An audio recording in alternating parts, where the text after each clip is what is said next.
گفتار صاحب، آئے دن ہم دیکھتے ہیں آپ کے سوشل میڈیا نیٹ ورک پہ جو ہے آپ کے پوسٹ آپ کے ورک کو دکھاتے ہوئے کہ آپ کے کیا کیا کام آپ سر انجام دے رہے ہیں. جیسے پچھلے دنوں ہم نے دیکھا کہ آپ نے کوٹرنکا کے اندر ایک بہت بڑا ایک جو ہے ہنگامی جلسہ کیا، جس میں بہت سارے اعلانات بھی آپ کی طرف سے ہوئے، جیسے کہ سیاست میں پوری طریقے سے اترنا، الیکشن میں حصہ لینا، اس قسم کے. تو کیا چیز لے کر آپ جو ہیں، کیا منشور لے کر آپ جو ہیں وہ لوگوں کے سامنے آ رہے ہیں؟ عمر صاحب دیکھو، جو ہمارا علاقہ ہے، کوٹرنکا ہو، بدل ہو، خواص ہو، پیڑی ہو، درحال ہو، یہ جو پوری اسمبلی کانسٹیٹوئنسی ہے، اس اگر اسمبلی کانسٹیٹوئنسی کی اگر ہم ترقی دیکھیں، ڈیولپمنٹ دیکھیں، تو آج بھی جب ہم دور دراز علاقوں میں جاتے ہیں تو ہمیں سڑک نہیں ملتی، ہمیں بجلی نہیں ملتی، ہمیں پانی نہیں ملتا. اگر ہم پانی کی بجلی کو لے کر بات کریں تو بہت سارے ایسے لوگ ہیں، ایک کی میں بات نہیں کر رہا، سینکڑوں میں ایسے کیسز ہیں جن لوگوں کے گھروں میں ابھی تک کنیکشن نہیں ہے، لیکن لاکھوں کے حساب سے ڈپارٹمنٹ ان کو بل دے کر چلا جاتا ہے. اگر ہم خواص زون کی بات کریں، وہ جو پنچایتس ہیں وہاں پر آج تک پانی نہیں ہے. انفیکٹ اگر ہم کوٹرنکا جو سب ڈسٹرکٹ ہیڈ کوارٹر ہے، وہاں سے اگر ہم 1 کلومیٹر یا 2 کلومیٹر پہ جائیں گے تو وہاں پر بھی ہم دیکھیں گے کہ لوگوں کے گھروں میں پانی کے نل نہیں ہیں آج تک. خواص کی جو روڈ ہے وہ 73 سال ہمیں آزاد ہوئے ہوگے، لیکن اس روڈ کو ابھی تک جو ہے وہ مکمل نہیں کیا.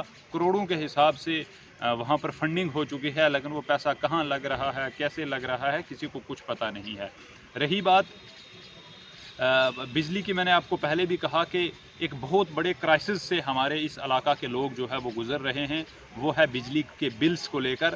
میں میڈیا کے مادھیم سے ڈپٹی کمشنر راجوری سے، ایگزیم راجوری سے، اور خاص کر lieutenant governor Jammu and Kashmir سے یہ گزارش کرتا ہوں کہ اس علاقوں میں جتنے بھی لوگوں کے بل آئے ہوئے ہیں، لاکھوں کے حساب سے وہ بجلی کے بل ہیں، وہ معاف کیے جائیں. ادروائز اسی طریقے سے نہ تو لوگوں نے بل دینے ہیں اور نہ ڈپارٹمنٹ نے کسی قسم کا جو ہے وہ فائدہ لینا ہے. اگر ڈپارٹمنٹ چاہتی ہے کہ لوگ بلز دیں تو جتنے بھی لاکھوں کے حساب سے بلز پہلے آ چکے ہوئے ہیں، پہلے ان کو معاف کرنا چاہیے اور اس کے بعد ایک نئے سرے سے جو ہے وہ شروعات کرنی چاہیے. پچھلے دنوں میں آپ نے لیفٹیننٹ گورنر منوج سنہا سے بھی ملاقات کی، کیا کچھ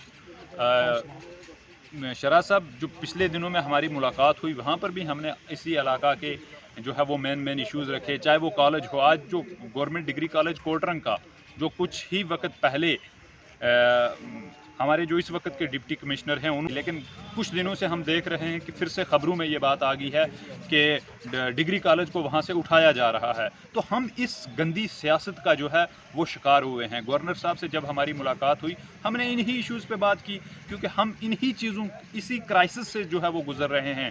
ڈگری کالج ہے لیکن گراؤنڈ پہ نہیں ہے، پیسہ آ رہا ہے کروڑوں کے حساب سے لیکن گراؤنڈ میں کچھ نہیں ہے. سڑکوں کی اگر حالت آپ دیکھو گے تو 10 سال لگ گئے راجوری سے کوٹرنکا کی سڑک کو بنتے.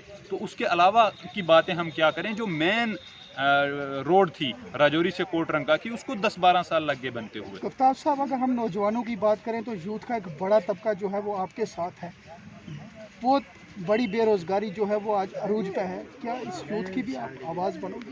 شراح صاحب، ہم جہاں پہ بھی گئے ہیں ہم نے نوجوانوں کی ہی بات کی ہے، اور یہی وجہ ہے کہ آج اللہ کے فضل سے ہزاروں کے حساب سے نوجوان ہمارے ساتھ جڑے ہیں.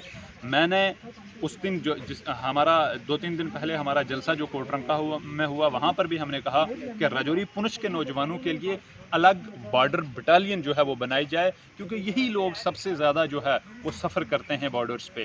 ہماری راجوری پونچھ کی جو ٹوین ڈسٹرکٹ ہیں، یہاں کے نوجوانوں کے لیے اگر گورنمنٹ کچھ کرنا چاہتی ہے تو وہ ہے بارڈر بٹالین. ایک طرف سے ہمیں کہتے ہیں کہ آپ سب سے زیادہ نیشنلسٹ لوگ ہو، لیکن دوسری طرف سے ان لوگوں کے لیے کوئی اسپیشل پیکیج نہیں. لہٰذا میں میڈیا کے مادھیم سے ایل جی سرکار سے یہ گزارش کرتا ہوں کہ راجوری پونچھ کے نوجوانوں کو ایک تحفہ دیا جائے بارڈر بٹالین کی شکل میں.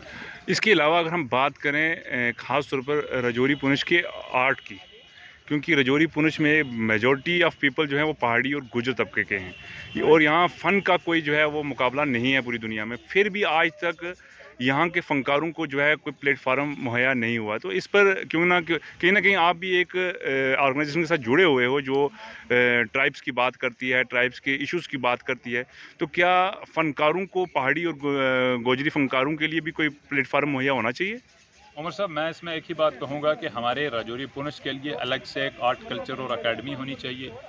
اور اچھی طریقے سے یہاں پر جو ہے وہ فنڈنگ ہونی چاہیے، تاکہ ہمارے نوجوان جو ہے جن کا اتنا اچھا ٹیلنٹ ہے اور اس ٹیلنٹ کو جو ہے وہ پروموٹ کر کے ریاستی سطح اور پورے دیش کے نیشنل لیول پہ یہ چیز جو ہے وہ سامنے لائی جا سکے۔